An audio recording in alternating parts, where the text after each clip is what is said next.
Hi. Hello. I just got done watching Candace.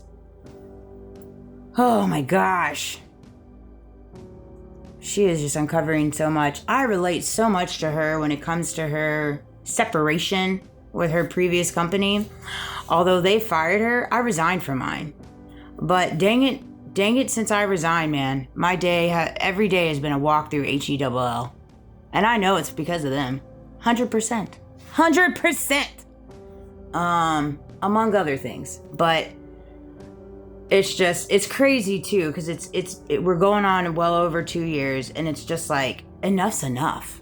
Like, just nobody wins. I'm like right there with her. Like, it's just weird. There's no reason there should be laws in place for employers. If they fire you or if you resign, they cannot go in and try to destroy your life in various different ways. Like, there should be laws. But that's not how these people operate, man. They're all cut from the same freaking cloth. They are. They find something in you. They want to control you. They want to use you. They want to scapegoat you. And then when you start acting and operating in ways that they don't want you to do that, they dismiss you. They'll let you go. Or if you pick up on things that they're doing around you that aren't making sense, that are not making sense, because their britches got a little too thick, their pockets got a little too thick, start doing things really weird, right? And you decide to resign. You decide to resign for your mental health. Your mental health. Before you literally go 10 feet under and you're losing sight of your son and everything you're going through with your kid. Man, you can't even do that. This is what's so crazy. This is what and I can't wait to unpack all of it, because I have full intentions of unpacking all of it, okay? Full intentions. However, like, I'm taking the next week or so. I'm going through the quitting and the smoking. I've been doing really good. I'm on day 3, and I'm locked in, but, going through the motions of it and the tensions of it, not to mention my day-to-day grind of all the crap that I go through in reference to on the roads, the obnoxiousness at both of my different employers, the systematic abuse in different ways, and just the spiritual warfare that's all around me. And it's so hard to swallow, because I operate in what I operate in, which is morals, values, integrity, ethics, humility, humbleness. And we live in a world right now where they don't want you to operate in that. And so it's hard, it's very hard. That said, there's quite a few things that came to me. Protect the criminals and attack the innocent. That's like the new thing. Protect the criminals and attack the innocents. That's like the new jam. It really is. It's quite crazy. Ian Carroll and Baron Coleman are going to go live in 30 minutes. Nice. A couple of things came to me while watching her. Employers should not be able to behave like this. It's crazy to me that this type of behavior is okay. But it's okay because they're cut from, whatever cloth. Consider yourself elite, consider themselves politicians, consider themselves hierarchy, consider themselves whatever it is they consider themselves. Because they consider themselves that, it's okay.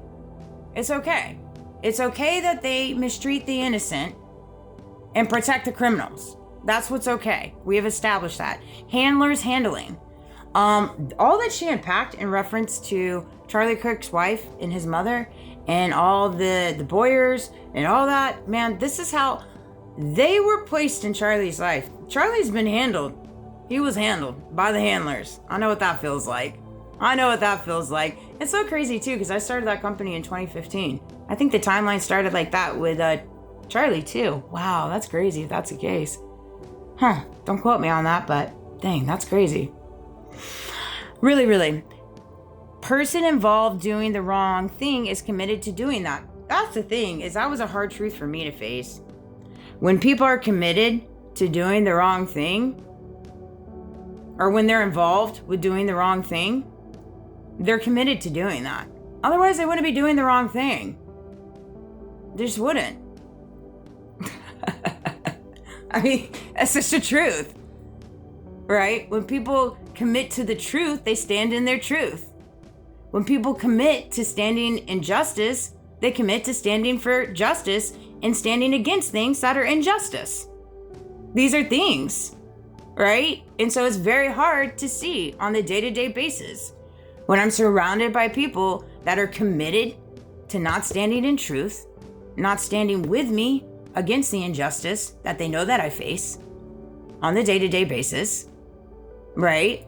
And so it's one of those things. It was hard. It's a hard truth. It's been a very hard pill for me to swallow. But then I realized that God was working with me in reference to recognizing that we now live in a world where nobody's going to come and save you. Nobody's going to come and save you. The law's not going to come and save you. The government's not going to come and save you. The financial system's not going to come and save you. The workforce is not going to come and save you. The Christian religion is not going to come and save you. The only person that can truly come and save you is your relationship with God, your personal relationship with God, and recognizing what Jesus Christ did on the cross. And that's a walk for you. Everybody has a different religious walk. And I appreciate everybody for their walk. But for me, that's when I realized that I had to become my own hero.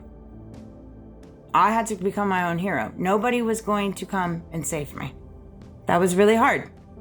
And so every day I've just worked and I've built and I've grown and I've healed and I've evolved and I've looked in the pits of my soul, worked in the pits of my dark shadows, and just walked through all these different courses of my life.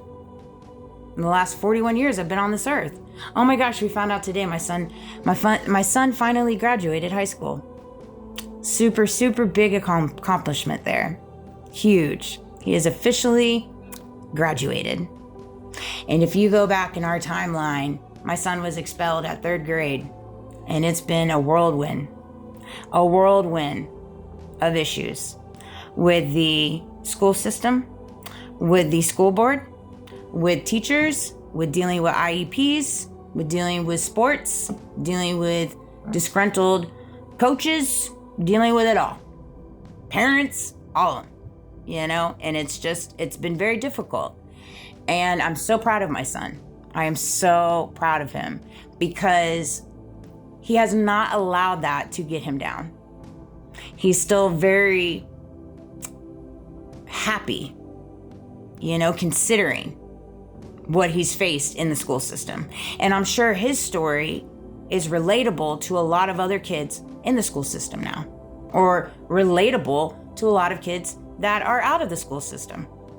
Because when you are cut from a different cloth and you don't fit in the box, it's issues. It just is. It very much is.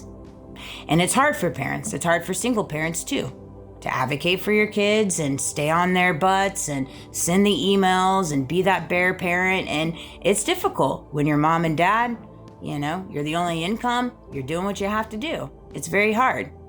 And so it's one of those things that I'm very, very blessed that God has so graciously held his little hand over me and my son, because it has been a difficult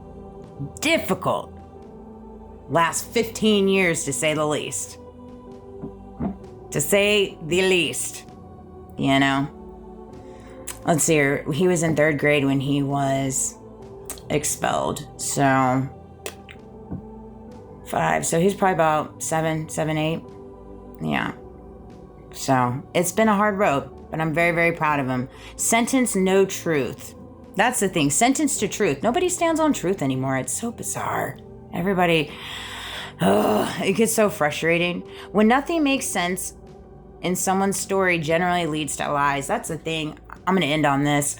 I got to the point in the last 2 years, when I would talk to people, whether that be my family, acquaintances, friends, and things that we were talking about or things that I was sharing in reference to my story in the company I work for, things that they were telling me, nothing was making sense. Nothing was making sense in the conversations. And then I could start realizing that they were gaslighting me and they were manipulating me until I cut them all out. And then we landed us here. Those bends. But I hope everybody has a good night. I love you guys. Are we going to turn it off?